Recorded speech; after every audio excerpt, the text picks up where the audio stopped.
Прочетах малко информация за няколко индустрии, за които хората се бият да работят за нещо, което е вредно за обществото. За нещо, което след време нашите деца го употребяват. Индустрия като тютюнопушене, индустрия като производство на кола, производство на безалкохолни напитки, производство на алкохол и още куп други индустрии, които са вредни за нас, за нашето здраве. А собственика на тези индустрии не позволява неговите деца да употребяват тези безалкохолни напитки, тютюнопушенето и още куп други вредни химикали, които ни вредят на здравето. И после се оплакваме защо нашето здраве е толкова зле. И обвиняваме тос и оня. Така че замислете се малко какво ни прави щастливи. Дали сте щастливи в това, което работите, защото това нещо го използват и нашите деца.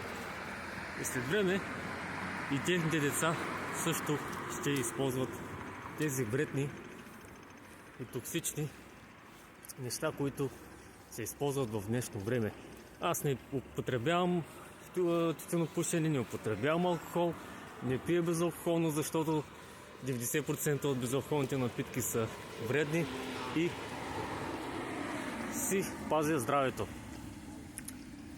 Вместо да пия коли и безалкохолни напитки, които са с тези всички консерванти и химикали, киселинността е много по-голяма също при безалкохолните напитки.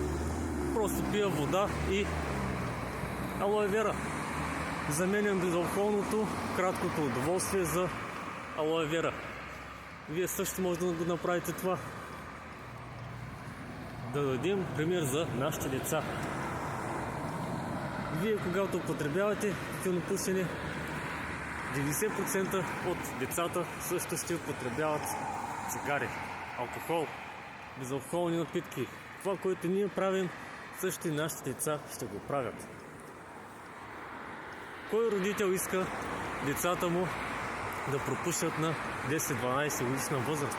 Защото в днешно време много деца пропушват на 10 годишна възраст.